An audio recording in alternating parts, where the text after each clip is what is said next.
What's up, everyone? Kriddle here, and I recently played the Last Train Home demo and had a lot of fun, so I wanted to give you guys my impressions or thoughts on it.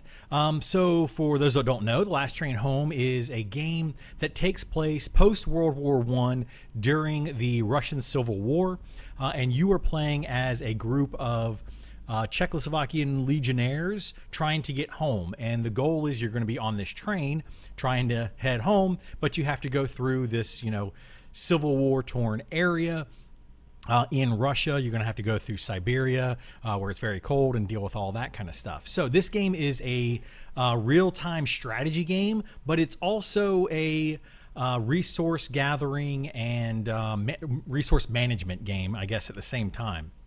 So you have two different sections of the game. One is going to be on the train. Your whole crew is going to be on this train trying to get home.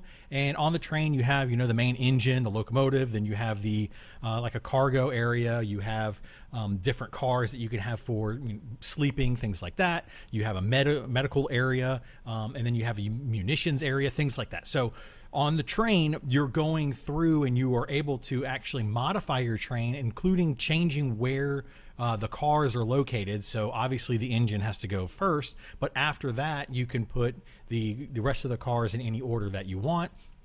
And the ones that are closer up to the front might take more damage if you ram into something, etc. So there's reasons to move them around. And so there's like that whole aspect of the game. While you're on the train, you're also sending out your units or your squads.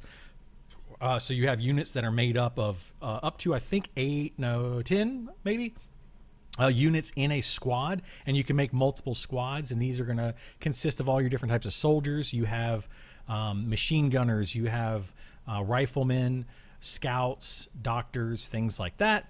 And you want to put a squad together. Each of these characters also has special traits that they may have. A couple of them that I remember are there's a burglar trait, there's a nature or naturalist trait of some sort, survivalist trait, those kind of things. And you want to send them out to be able to do different things. You can send one group to a lake, for example, to go fishing. You can send another group to a forest, and they might cut down some trees or find some herbs. And you can send another group to a small little village or town where they might find a pub or a merchant. The pub will increase morale. And the merchant you can buy and sell goods at so that you can, maintain a level of things that you need. So the things that you might have to maintain are going to be your fuel, your ammunition, food, clothing, shelter, those kind of things. You have to maintain all of that. Your soldiers will get hurt during missions, and they might get sick or ill. You also have to maintain the cleanliness on your train. I think my entire train got scabies at one point. It was kind of this whole thing, and I had to scrub the whole train down, and it cost me a certain amount of energy to do that, or I could have just started tossing things out, which would have cost me a lot of goods, and you have to decide which way you want to go with that. So that's one side of the game where you're on the train and you're doing all this resource management, which I enjoy doing in a lot of games. But then there's another side of the game, which is the real-time strategy side, where you take one of these squads into one of these villages, and you might have to help them out. So you might have to do things like I had to one mission I had to repair fences and just deliver some goods around the town. You could defend them against other soldiers. There's the bad soldiers or whatever that are coming in and trying to steal crops. Then there's somewhere you have to go into one of these encampments. I went to a training encampment, and I had to destroy the munitions of this training encampment to hopefully slow down the onslaught of this army going through the countryside and ruining a lot of these farmers' lives. So that's the other side of it. And during those missions, you can do them either stealthily, you can do them, full guns blazing and go in, which I do not recommend, especially if you're playing on the normal difficulty or the harder difficulties. I believe there are 5 different difficulties in the game.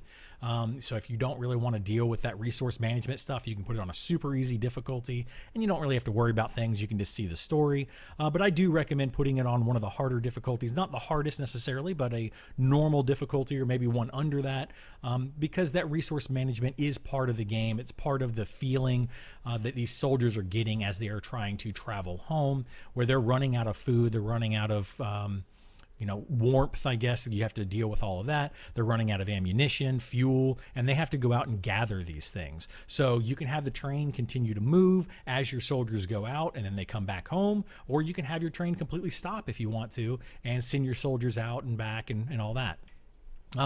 So yeah, the things that I really enjoyed was the resource management side of the things, being able to make your train how you want, set up the different cars. You could have a ton of different cars, but obviously that's going to cost more fuel. It's going to, you have to feed more soldiers if you have a lot of soldiers, things like that. So you want to be careful on how much of that stuff that you have. You want to get obviously a lot of soldiers so you can have a lot of squads and send them all out into all different directions. But then you have to remember, you got to feed them. You got to give them ammunition. You have to take care of those people. So the more people you have, the more difficult it becomes to take care of all of them. So I really like that side of it. The strategy on that was a lot of fun and very interesting, but it wasn't tedious, I didn't find. So actually, like, for example, in the locomotive, you have to have an engineer. You have a day shift and a night shift, and then you have somebody that does the coal, that's, filling up the coal. Also day shift, night shift. You have doctors that have to do a day shift, night shift, and then you have your patients that are in there. You have a cook that's working in like the galley area of your train, that's going to be cooking meals and preparing hot food for your soldiers, which could potentially increase morale. Or if you have to ration your foods, you might have to, give them no food or a little bit of food, which would lower their morale. So you have to balance all of that as well. And then on the mission side of things that I really liked is that you can actually go through each of the missions very stealthy if you wanted to.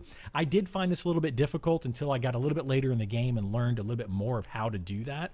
But you can actually make all of your soldiers stealthy, and you can sneak up behind the enemy soldiers and take them down in one hit without any, noise or anything like that, without bringing awareness that you are there. So I took, I think like 8 soldiers or something into this one mission, and I had 2 or 3 soldiers that were going around stealthily killing off the enemies so that the rest of my soldiers could move in. And then when I got to a point where I couldn't do it stealth, I just had it where they lined up in bunkers, and there was a firefight basically going back between the two. So not every single hit hits. It isn't automatic. You don't say, hey, this guy, shoot this guy. It's not like a turn-based thing. It's just going to happen automatically. But if you hide your soldiers behind barriers, they will get hit far less than if they're just standing out in the open. I did end up running out of ammo on my revolver characters, and so resource management is definitely a very big deal. I didn't run out on too many of the other weapons just yet, but I only got to like the 3rd or 4th mission because I believe the demo only had 2 chapters, which only gives you about 3 to 4 actual missions that you go on. For the most part, the game is all on the train, and you're going to be doing that resource management side of things unless you choose to do more of those side missions. Anyway, that's pretty much it for the game. I had a lot of fun. I think it's fantastic. I definitely recommend checking it out. If you want to check out more games like this, or maybe you want to play some games with me, I'd play a lot of co-op games as well. Jump on over to my Twitch channel and come say hey.